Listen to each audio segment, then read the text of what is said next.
Hello and thanks for joining us on Chicago Tonight. I'm Brandis Friedman. Here's what we're looking at. School board members rush to pass a budget ahead of the looming deadline and mounting pressure from lawmakers. And you may have seen his work on the show The Bear without even realizing it. We sit down with Michelin-starred chef Curtis Duffy to talk about the hit show and his new memoir. First off tonight, local union leaders are preparing for a rally and march on Labor Day. A coalition of groups, including the Chicago Federation of Labor and the Chicago Teachers Union, announced Monday's demonstration called Workers Over Billionaires. Organizers say the purpose of the rally is to push back on the Trump administration's actions, cutting Medicaid and stripping union contracts for thousands of federal workers. Monday's march and rally will take place from 11 to 1 p.m. at the Haymarket Memorial in the West Loop. That announcement comes as President Trump is threatening to send the National Guard to Chicago. Trump has said the move would be to address crime in the city, despite violent crime being down more than 20% in Chicago so far this year. Shootings and homicides are also down more than 30%. Local anti-violence groups today are calling out the president for making cuts to federal violence prevention grants. If the administration cared about public safety, they would not have slashed $158 million in violence prevention programming, federal funds. They would not have, on day one, shut down the White House Office of Gun Violence Prevention. Okay, so it is not about safety. It is about intimidation and control. Starting today, the stories of those who survived the Holocaust and other genocides across the world are being told through a moving new holographic exhibit in downtown Chicago. I speak because the Holocaust stopped, but the hatred in the world has not stopped. And hatred is such a useless emotion. I think if you lead with love, you get a lot further. One of those survivors is Rhody Glass, who shares her family's story of surviving the Nazi occupation of Amsterdam. It's part of the year-long exhibit Experience 360 at 360 North State Street. It is the first satellite branch of the Illinois Holocaust Museum and Education Center in Skokie, which is currently under renovation. Visitors will wear headsets for a 360-degree experience, hearing Glass's story, as well as those of Rwandan and Guatemalan genocide survivors. For more information, please check out our website. Up next, we sit down with some CPS school board members to talk budget pressures. Chicago Tonight is made possible in part by the Alexandra and John Nichols family, the Jim and Kay Mabee family, the Polk Brothers Foundation, and the support of these donors.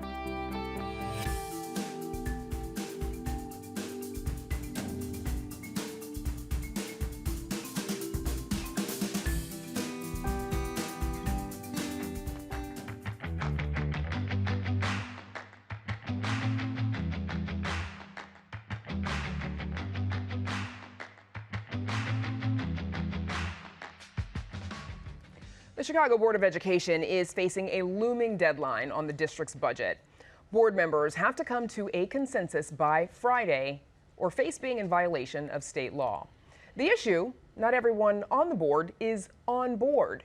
11 members recently signed a letter knocking the current budget proposal for not including an option to take out a loan to cover the cost of the municipal pension payment. While the plan touts keeping cuts out of the classroom, there are concerns about long-term financial stability. Joining us now are Jennifer Custer, a CPS board member representing District 1B. That includes neighborhoods like Irving Park and Portage Park, and CPS board member Angel Gutierrez, who represents District 8A, which includes neighborhoods like West Lawn and Garfield Ridge.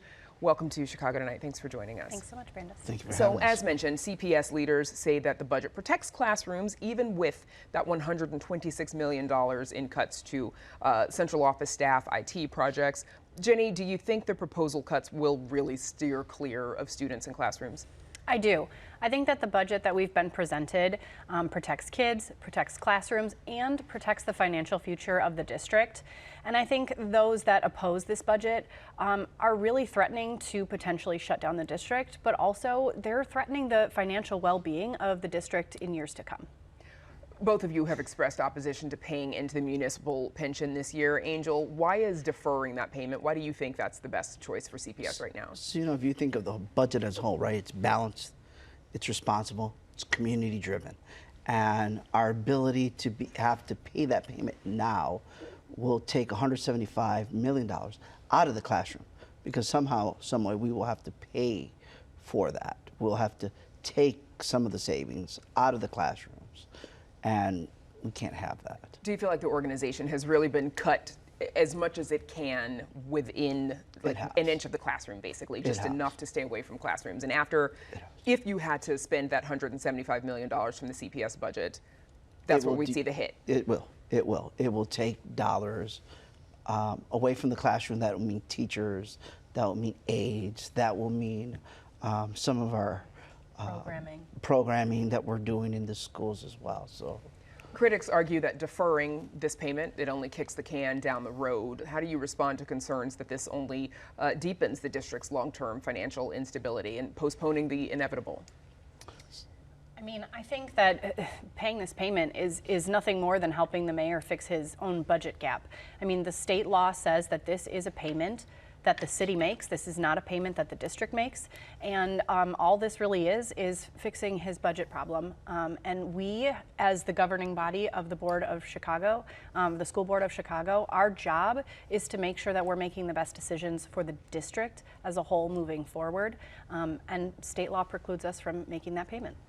So last week, your colleagues, Michaela Blaze and G2 Brown, they joined us. And Blaze had a bit of a different view. Here's what she said. The entire MEABF pension payment is $1 billion. Half of that is CPS employees, so we'd say roughly $500 million should be our portion. And the city's only asking for us to put in $175 million, which they're giving us in TIF. So if you look at it comprehensively, we still end up on the plus side, and we also have skin in the game, and we're taking care of our employees. Angel, what's your reaction to that perspective?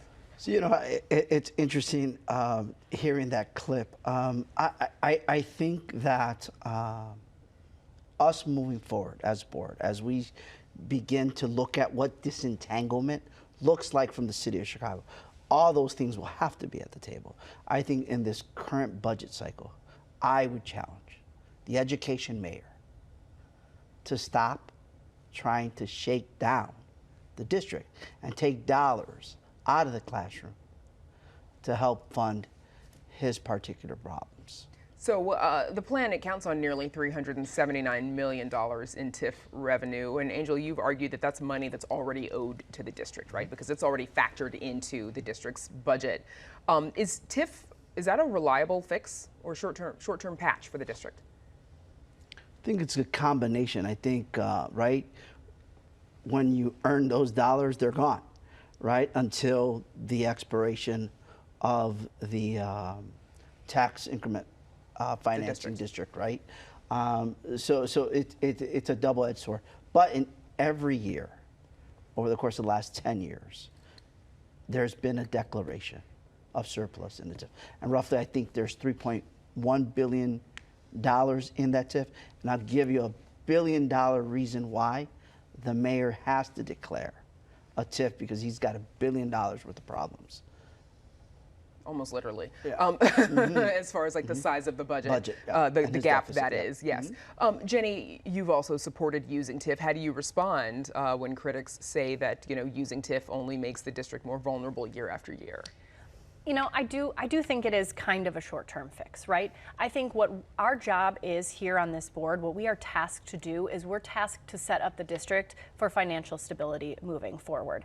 And sometimes, yes, it does require some really hard moves like we've had to make this year. Nobody wants to make any cuts anywhere to the district. We don't want to do that, but we might have to make some of those moving forward if we want to put the district in financial stability. And the fact of the matter is, changing this budget in any way threatens that financial stability moving forward, and it's our job to make sure that we're keeping it as healthy as possible so that we're not constantly coming back to the discussion about whether or not we're going to have TIF surplus to make it over the finish line.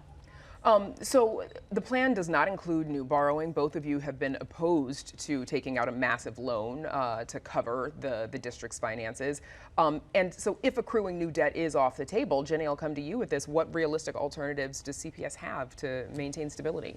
Yeah, we have to look at some structural changes. We have to look at all of our spending. What are we spending it on? How is it affecting the students in our classroom? What are the outcomes of that spending? And we need to take a really good, hard look at some of that and have some really honest conversations. And, we began this process already with this budget by going out to the community, talking to them about some of the issues, asking them what their thoughts are, how they feel about things, and they gave us some of that feedback already. And those are things that I think we need to continue to do, is engage our communities and engage that conversation about what we do moving forward as a district. And I think the reason that we are against that borrow is because we've seen what it's done in 2016 to 2018, right? $200 million loan then is the equivalent of 2,000 teachers' jobs. So think about that. That would put us almost out of business as a district, and we can't have that. So some state legislators, Representative Curtis Tarver in particular, have suggested that more state funding should come along with more oversight and reform. Here's a little bit of what he had to say on our show earlier this month. But I do think there still needs to be a role for the state to implement some reform if we're going to send those funds to CPS.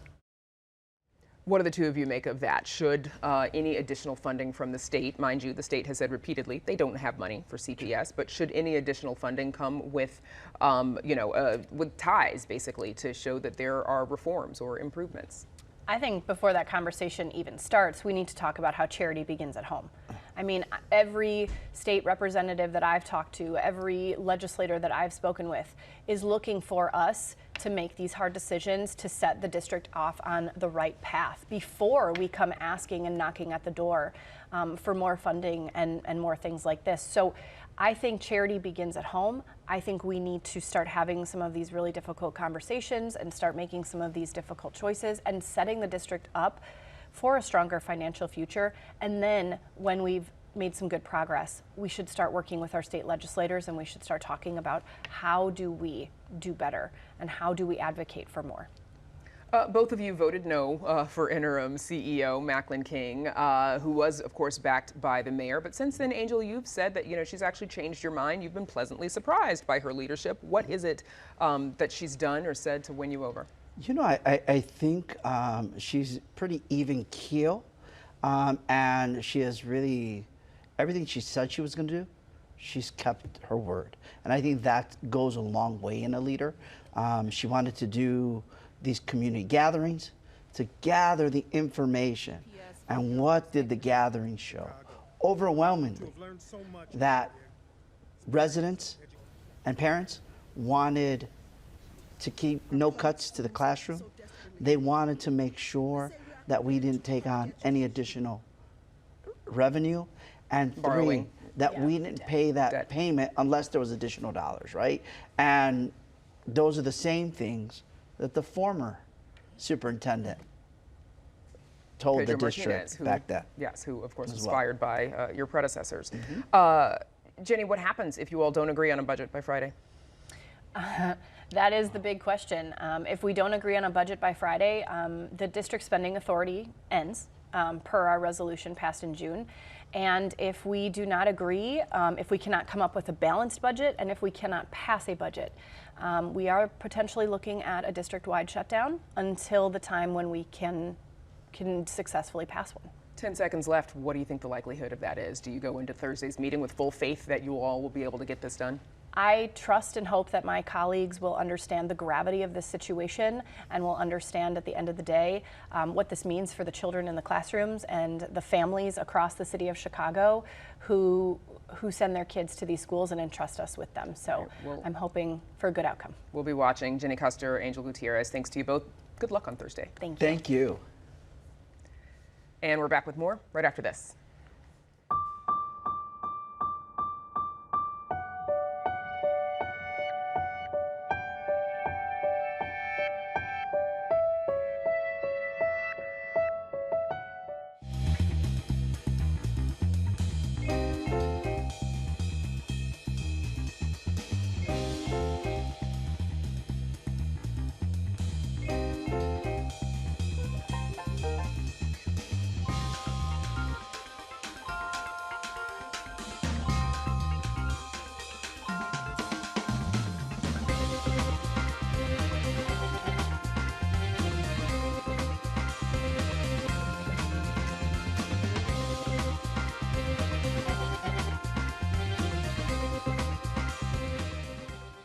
Foodies, this one's for you. Decorated chef Curtis Duffy has become a household name, making his mark on Chicago's dining table for the past 25 years.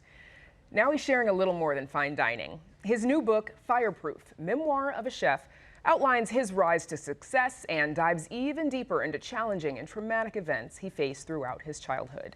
And joining us now is James Beard Award-winning, Michelin-starred chef Curtis Duffy, chef and owner of Ever Restaurant. Welcome back. Good to see you. Thank you. Nice to see you again. Congrats on all the things. Thank you so And much. the book, of course, yes. Yes. So your documentary, For Grace, came out back in 2015. It told a lot of your personal story then. Why did you want to write a book now, too?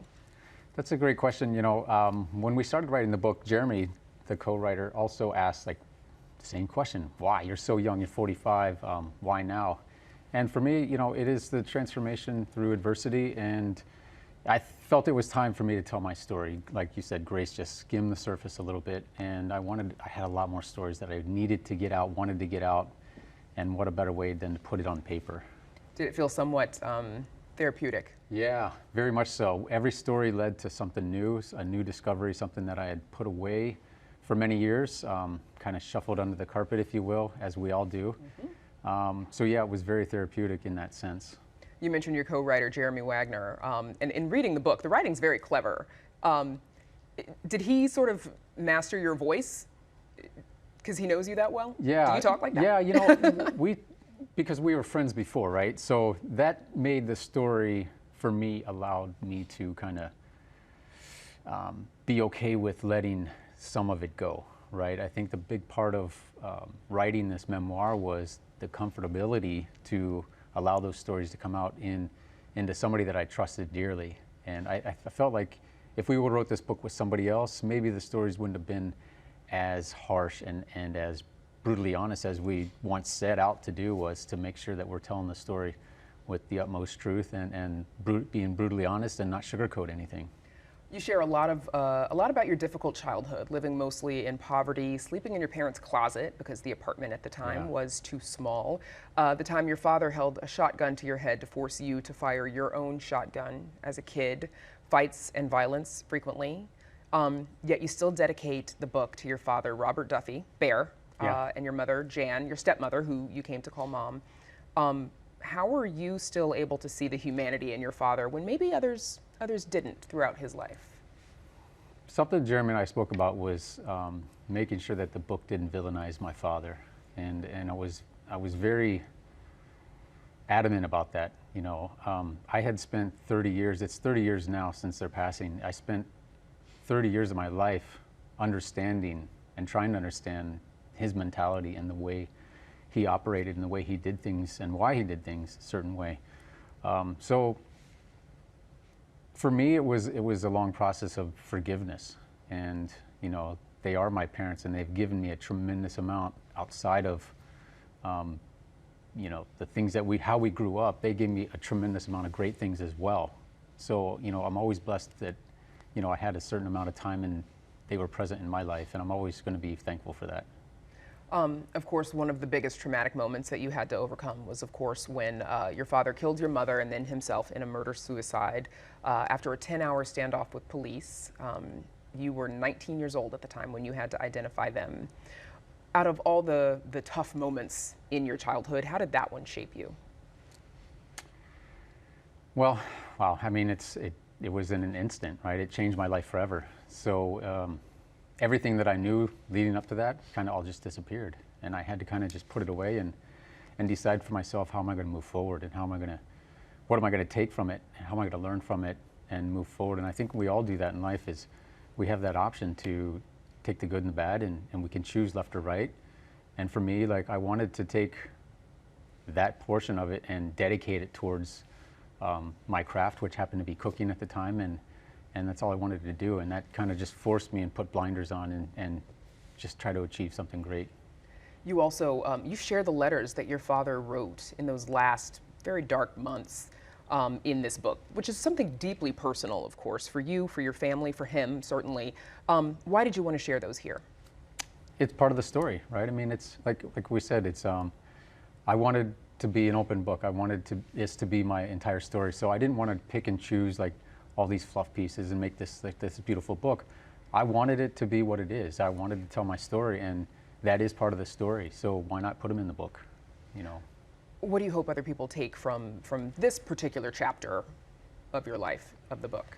I think inspiration. I want people to know that, you know, everybody has a story. I'm lucky enough to be able to have a platform to have a voice of my story, but we all know everybody goes through things, and you know, if they can take a little bit from the book and if it helps them in a direction dealing with something currently, dealing with something in the past, then that's a win for us. That's a win for me. You never got to cook for your parents, certainly not at the you mentioned, you know, cooking for them when you were still learning and Yeah. testing some stuff out. Maybe they were being nice because it wasn't that good. For sure. At the level that you cook today, though, what would you make for them? For me, it wouldn't even be about cooking at this point. It would be just about the idea of sitting at a table together with them, with my family, my immediate family, my wife and children, and them, to have us sit and have a meal and have conversation. And I don't know what I would cook. Sorry. I'm sure you'd figure it out at some point. Yeah. Okay, so pivoting a bit, because we know that, you know, during home ec is when you find cooking, and you've got some teachers and some mentors who, I'm trying to fast forward here, some teachers and some mentors who get you on your way. Now, of course, you are chef and owner at Ever and your cocktail lounge After next door. So you and your restaurant, you play some quiet but critical roles in that little show called The Bear. Your hands are in several important food plating scenes. Both the restaurant and the cocktail lounge play the role of kitchen. Yes. What did it mean for you and your businesses to play those parts in a show that became wildly successful? Yeah, it was so important because it's a show that really gets it. It's a show that really, what I really love about it also, it shows so much of our city in such a great light. And I know there's a lot of films that get shot here in the city, but this one does magical things for our city, and to be a part of that was incredible. You know, the team was incredible, the cast was incredible, and they tell a story that really nails it. I mean, the kitchen life there that they do portray is about 90% accurate. You know, they do a really good job with it. Has anybody recognized your hands from the show?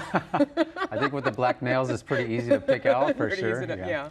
Can you relate to the main character, Carmi, in that program and what he and his team are going through, like getting a restaurant off the ground and running it every night, trying to be successful? 100%. Yeah, I mean, that is the daily grind with us, right? It is. We have a deadline every day at 5 o'clock when we open those doors, and we have those pressures leading up to 5 o'clock. And then once the doors open, here we are. Now we have 60 guests that we have to please and hit their expectations and make sure that they're leaving incredibly honored that they were there and incredibly thankful and happy when they walk out the front door. And that's our job every single night that we're open. Yeah, and a lot goes into the work that you all do, learning about those guests before they even show up. 100%. Yeah, we do Google, we do LinkedIn, we do Instagram. We try to find as much as we can to make your experience better.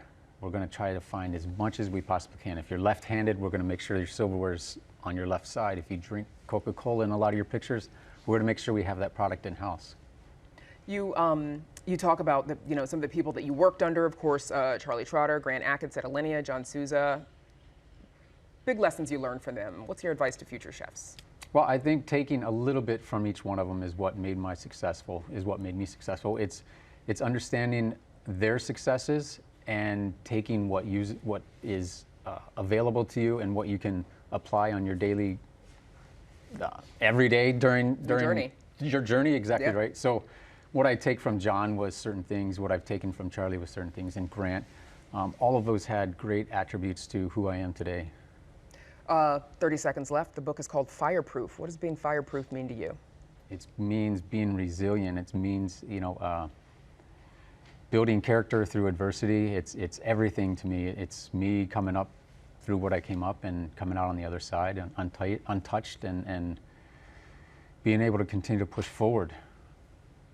All right. Congratulations, Curtis Duffy. Thank you for joining us. Thank you so much. You bet. Again, the book is called Fireproof, Memoir of a Chef. You can read an excerpt on our website. And that's our show for this Tuesday night. Stay connected with our reporters and what they're working on by following us on Instagram at WTTW Chicago. And join us tomorrow night at 5:30 and 10. Illinois Attorney General Kwame Raoul on the legal debate on President Trump's plans to deploy the National Guard in Chicago. And from job training to legal support, we take a look at the services being provided at a new workforce hub in the Austin neighborhood. Now, for all of us here at Chicago Tonight, I'm Brandis Friedman. Thank you for watching. Stay healthy and safe, and have a good night.